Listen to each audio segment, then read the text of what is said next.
So here's my newest addition to the machine family. This is a 2021 Badboy Avenger, ZT Avenger. Has a 60-inch deck, has a 25 horsepower Briggs & Stratton engine. Some of these come with Kohler, Kawasaki, and I think Briggs & Stratton is new to Badboy, but so now they're putting Briggs & Stratton on Badboy mowers.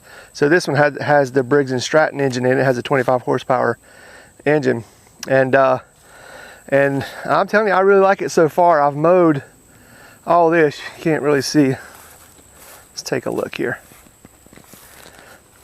So I've mowed everything you see out here, and then some in the back, you know, up on that hill up there. I did that earlier in the week, and that's about 2 acres, something like that, give or take.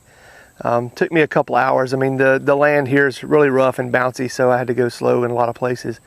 But it's a whole lot faster than doing it with my bush hog, because with this, you know, obviously it's a 0 turn, so I can just stop where I am, flip around and go back 180 degrees and keep mowing. So when I'm in the bush hog, then I have to stop, turn around, or back up, or you know, maneuver around to get in the right spot.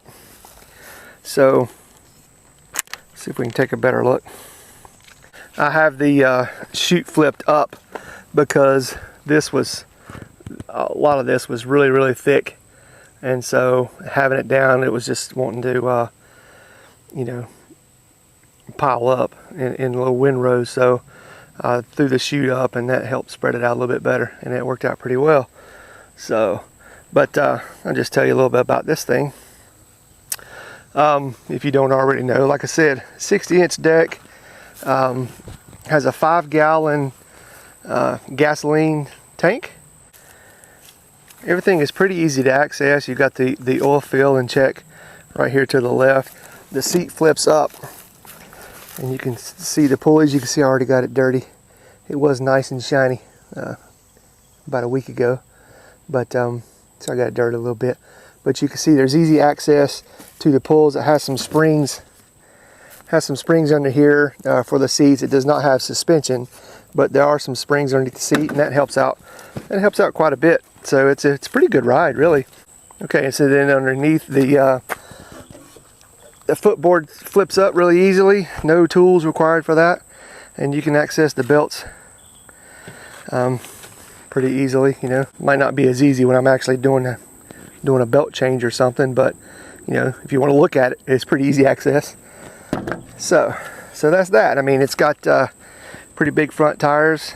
Let's see, the deck has a dial adjustment on it, so you push your foot down and you know, just turn the dial. I'll show you how that works. So it has a step on deck feature, which, you know, you can step on it. You know, I'm pretty heavy, but it's pretty sturdy for a good step, and it's meant to be a step. So anyway, like I was saying, to change the blade height, all you have to do is push down on the foot pedal and then turn the dial. And you can turn the dial in 1/2-inch increments, and it goes everything from 1.5 inches to 4.5 inches. So, and right now when I mowed all this, I had it set on 4. A lot of it was pretty high and pretty thick, and a lot of this is new grass over here, so I really didn't want to mow it low anyway. So I mowed it on the 4-inch setting, and it handled it like a charm. And I don't know if you can tell or not, but this land over here is really hilly, a lot of banks and stuff, and the machine really handled the banks pretty well. So I don't know if you can tell or not, but those are some pretty steep banks, like right over here. And so the machine handled it pretty well. You know, if you got to a point where you would get stuck or something, you could just wiggle it around a little bit, and it just climbed right out.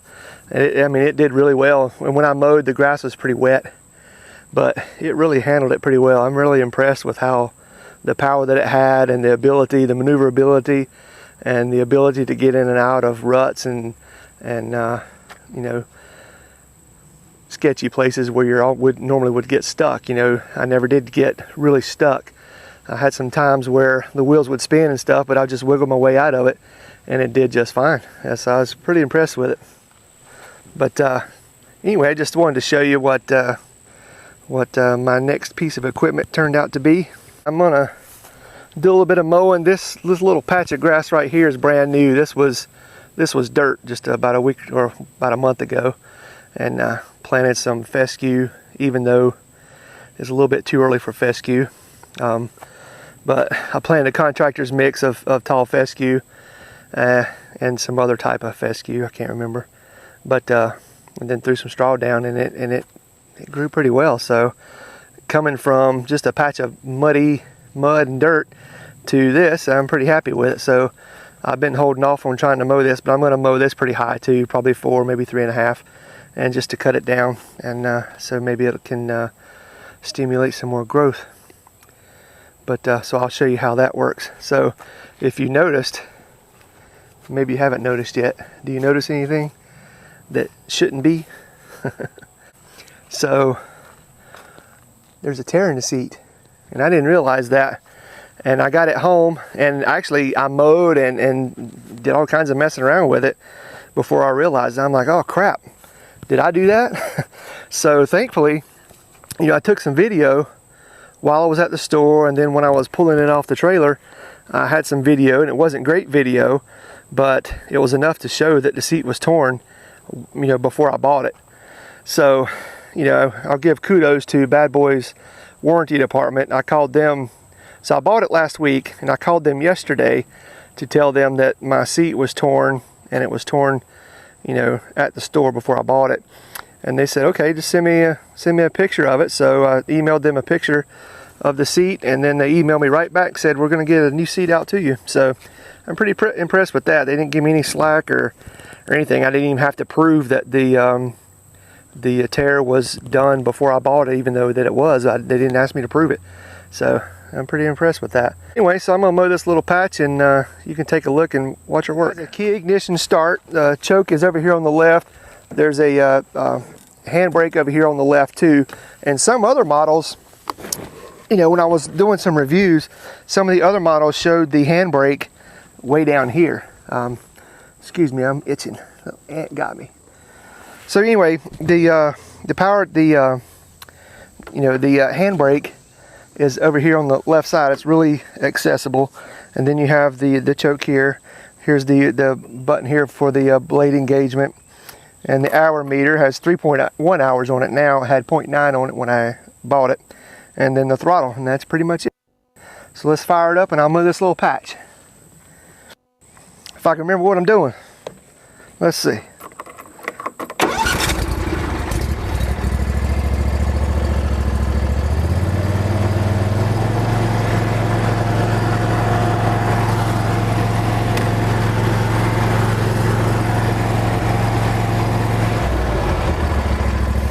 Now, I'll go ahead and tell you if you can hear me. This was my first zero-turn mower. And I had a heck of a time backing it off the trailer trying to keep it in a straight line. So what I've learned is when I was mowing is if you don't think about it, if you just use the handlebars on instinct and not sit here and analyze, okay, if I push it this way, it goes this way, or pull it, it does that. If you just try to drive it on instinct, it kind of clicks, and then you figure it out. But when I first got it off the trailer, I had a hard time getting off the trailer. And then when I first tried to mow a straight line, I couldn't do it. This thing was zigzagging left and right. You just had to quit thinking about it. So you quit thinking about it and just go on instinct. It kind of worked a lot better. So as I say that, you'll probably see me zigzagging over here, and I'll have to click again. But eventually you'll get used to it, and it'll be really simple. But for now, it's a learning curve.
actually pretty easy to steer once you get the hang of it.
So anyway, that's my Badboy Avenger.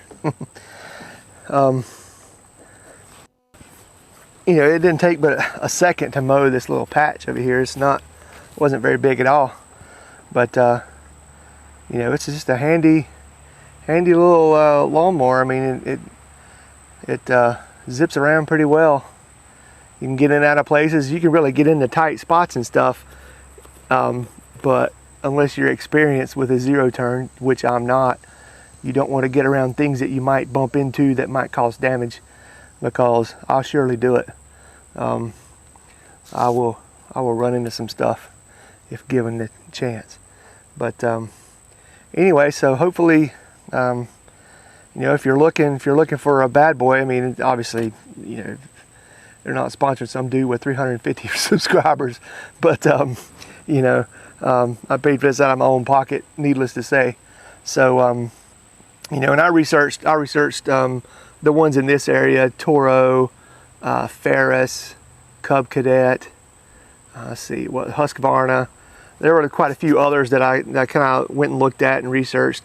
But I was mostly impressed with the reviews and the you know, performance that people were talking about getting out of the Badboy mowers. And my original plan was to buy the a Badboy Magnum, which is, I think, like one step below this one. And it had a 54-inch deck. So my wife said, you know, you're going to regret it if you don't buy the 60-inch deck. And so I was kind of on the fence about that. I didn't know, you know, typically, you know, you might not want the largest deck that you can get, because you might need to get in and out of fence gates and, you know, smaller areas and things like that. But here, my areas are wide open, so I really didn't have any fence gates. I don't have any fence gates, and I don't really intend on using it for commercial use. I'm not going to take it out and mow people's yards with it, and, you know, unless somebody needs it, you know, but I'm not going to do it for money. So I wasn't worried about fence gates or getting into tight spaces. So, you know, I know how long it takes to mow everything with a bush hog, and it has a 5-foot deck. So I thought, well, maybe I should go ahead and get the 5-foot deck. So I did, and I don't regret it at all. I mean, it knocked that out really in no time. It was pretty fast, so I'm pretty happy with that, especially the fact that you can just, you know, mow a lane and zip around and come right back. You know, there's not a lot of stopping, turning, or making big turnarounds to come back and get back on track. So that is really what made it, makes everything so much faster. I think the top speed on this is like 6 miles an hour.